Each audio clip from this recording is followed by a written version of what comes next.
வணக்கம். நம்முடைய G Gnanasambandan YouTube சேனலில் நேயர்களுடைய பங்கு முக்கியமானதாக நான் கருதுகிறேன். ஒவ்வொரு முறையும் கேட்டுட்டு நல்ல செய்திகள் நம்மோடு பகிர்ந்து கொள்வதோடு தங்களுடைய விருப்பங்களையும் அவங்க சொல்லுவாங்க. அதில் ஒரு நேயர் என்ன கேட்டிருந்தார்னா, 63 நாயன்மார்களை பற்றி சொல்லுங்களேன் அப்படின்னு கேட்டிருந்தார். 63 நாயன்மார்களில் அவர்களுடைய கதையை வரலாற்றை பாடலோடு நம்ம சொல்லிக்கிட்டே வர்றோங்கிறது அவர் பார்த்துருப்பார நம்ம தெரியல. இடையில் நம்ம கொஞ்சம் நிறுத்தியிருந்தோம். அதுவும் நம்முடைய பிழை தான். அதை தொடர்ந்து செய்ய இருக்கிறோம். அதை செய்வோம்.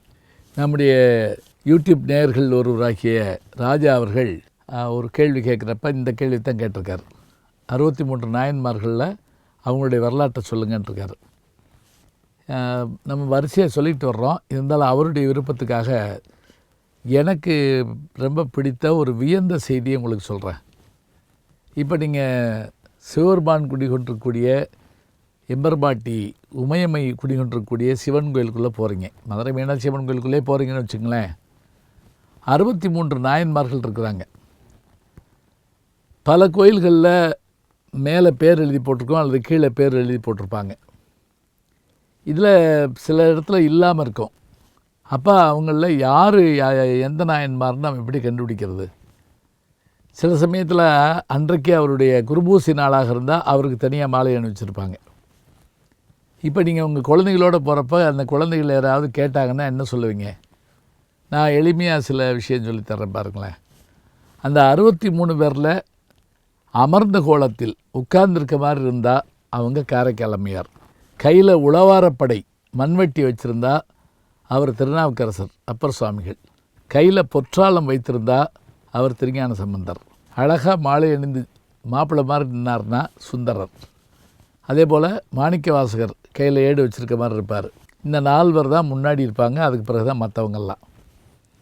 இதில் என்னை வியப்படை வைத்த ஒரு காட்சி என்னன்னு கேட்டிங்கன்னா, சமீபத்தில் நான் சென்னை போயிருந்தபோது அடிக்கடி போவேன். ஓய்வாக இருக்க நேரங்களில் நண்பர் வெங்கடேசன் அவர்களையும் அழைச்சிக்கிட்டு கோயில்களுக்கெல்லாம் போயிட்டு வர்றது வழக்கம். அப்போ திருநின்றவூர் போவோம்னு அவர் சொன்னார். அவரை அழைச்சிக்கிட்டு திருநின்றவூர் போனோம். நாங்கள் திருநின்றவூர் என்ன சிறப்பு அப்படின்னு கேட்டிங்கன்னா, அதுக்கு நம்ம பெரிய புராணத்துக்குள்ளே போகணும். ஒரு 2000 ஆண்டு பின்னாடி போகணும். அப்போ தான் நமக்கு தெரியும். 1500 ஆண்டுகள் பின்னாடி போகணும். காலச்சக்கரத்தில் கால எந்திரத்தில் ஏறி போகிற மாதிரி போகணும். அதாவது அந்த நேரம் தொண்டை நாட்டை ஆண்டு கொண்டிருந்தது யார் என்று கேட்டால், காடவர்கோன் என்கின்ற பல்லவ மன்னன் ஆண்டு கொண்டிருந்தான்.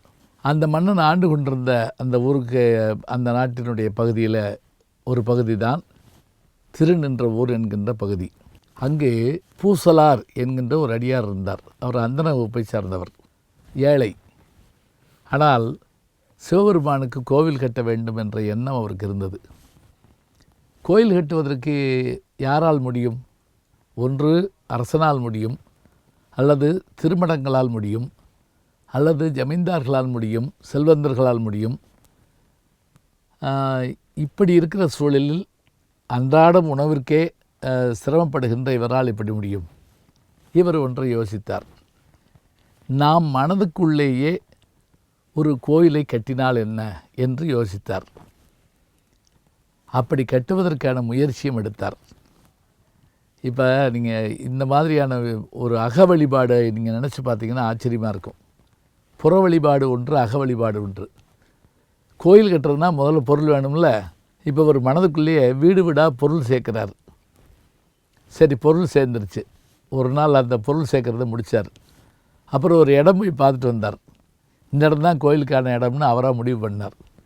இதில் குளம், இது கோயில், இது முன்னாடி இப்போ போகிற பாதை, இது உள்ளே இருக்கக்கூடிய இடம், இது கருவறை அப்படின்னு அப்படியே தினம் யோசிச்சு உள்ளம் பெருங்கோயில் ஊனடம்பு ஆலயம் என்று திருமூலர் சொல்வதைப் போல் உள்ளத்துக்குள்ளேயே ஒரு கோவிலை கட்டிட்டார். அவர் கட்டி முடித்த உடனே அதோடு அதை அந்த நினைப்பை நிப்பாட்டலை. என்ன பண்ணார் தெரியுமா? சிவபெருமான்கிட்ட வேண்டினார். இந்த கோவிலுக்கு குடமுழுக்கு நன்னீராட்டு விழாவை நடத்துவதற்கு நீரே வர வேண்டும், கும்பாபிஷேகம் பண்ணுவதற்கு என்று சிவபெருமானை வேண்டிக் கொண்டாராம். கோயிலே கட்டலை, மனசுக்குள்ளே தான் நினச்சிருக்காரு. சிவபெருமானும் உடனே சரின்ட்டாராம். அது எப்படி சரின்னார்னா, இவருடைய செயல்பாட்டை உலகத்துக்கு தெரிவிக்கிற மாதிரி அந்த பல்லவ மன்னன் காடவராயன் ஒரு கற்றளி கோயிலை, அதாவது கல்லால் ஆகிய கோயிலை உருவாக்கியவர்கள் யாருன்னு கேட்டால் பல்லவர்கள் தான். பொற்கோயிலை உருவாக்குகிறவர்கள் சீக்கியர்கள் என்றால், கற்கோயிலை உருவாக்கியவர்கள் நம்முடைய பல்லவர்கள். வடக்கே பொற்கோயில், தெற்கே கற்கோயில். சரி, இப்போ அந்த மன்னன் கோவில் கட்டி அந்த குடமுழுக்கு நன்னீராட்டு விழாவுக்கு எம்பெருமான்கிட்ட இடத்துல ஆசி வேண்டினான்.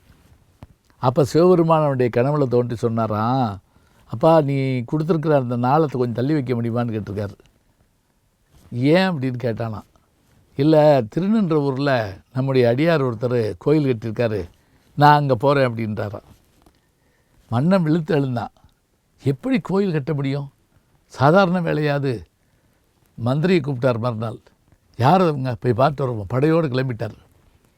மன்னன் படையோடு வர்றான்னு சொன்னோடனே எல்லோரும் பயந்து போய் என்னென்னு யோசிச்சாங்க. அந்தணர்கள்லாம் கூப்பிட்டார். இங்கே யார், பூசலார் நாயனார் யார்? ஐயோ பாவம், அவராக உட்காந்து பேசிக்கிட்டு இருப்பார், மனசுக்குள்ளே ஏதாவது செஞ்சுக்கிட்டு இருப்பார். கூட்டுற சொன்னாங்க. நீர் கோயில் கட்டினீரா? ஆமாம், மனசுக்குள்ளே கட்டினேன். நான் செஞ்ச தப்புன்னா என்னை மன்னிக்கணும். மன்னிக்கலாம் இல்லை, உம்முடைய கோயிலுக்கு வருவதற்காக சிவபெருமான் வாக்கு கொடுத்து விட்டதால் நான் கட்டிய கற்கோயிலுக்கு வர அவருக்கு நேரமில்லை. ஆகவே என்னிலும் உயர்ந்தவர் நீர்தான் என்று சொல்லி மன்னன் அவரை வணங்கி அவர் நினைத்தபடியே அந்த ஊரில் ஒரு கோயிலையும் உருவாக்கினானாம். பாருங்கள், மனதுக்குள் ஒரு செயலை நினைத்தால் அரசன் முதல் ஆண்டவன் வரை அத்தனை பேரும் நம்மிடத்தில் வருவார்கள் என்பதற்கு இவருடைய கதை முக்கியமான கதை. இதைத்தான் திருத்தொண்டர் தொகையிலே சுந்தரமூர்த்தி நாயனார் ஒரு வரியிலே சொல்லுவார். மன்னிய சீர் மறைநாவல் நின்ற ஊர் பூசலார்க்கு அடியேன் அப்படின்னு சுந்தரமூர்த்தி சுவாமிகள் ஒரு வரியில் பாடியிருப்பார். அதுதான் இந்த கதை. சரி, இந்த கதை இருக்கட்டும், மனத்தினுடைய பெருமையை சொல்கிற கதை. சரி, இதில் என்ன சிறப்புன்னு கேட்குறீங்களா? நான் அந்த கோயிலுக்கு போய் பார்த்ததில் ஒரு ஆச்சரியம் என்னென்னா, அந்த கோயிலில் மட்டும்தாங்க கருவறைக்குள் அடியாரை அவருடைய திருமேனியை வைத்திருக்கிறார்கள். 63 நாயன்மார்களோடு இருக்கின்ற அந்த பூசலார் நாயனாருடைய திருமேனி கருவறைக்குள் இருக்கிறது. அப்போ அவர் அகவழிபாடு செய்தார் என்பதற்காகவே கருவறைக்குள் எம்பெருமான் இடம் கொடுத்திருக்கிறார் என்ற காட்சியை நான் கண்ணார கண்டேன். அங்கே சென்னையில் இருக்கின்ற பலர் இந்த செய்திகளை தெரிந்திருப்பார்கள். தெரியாதவர்களாக இருந்தால் ஒரு முறை சென்று பார்த்து வாருங்கள். மனதுக்குள் நாம் ஒன்றை நினைத்தால் அதை சாதித்து காட்ட முடியும், செய்து காட்ட முடியும்.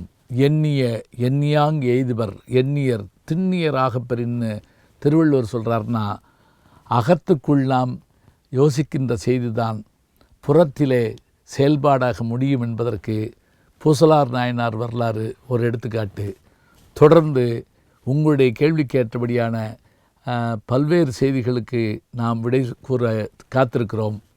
நல்ல செய்திகளை நாளும் சிந்திப்போம். நாளை சந்திப்போம்.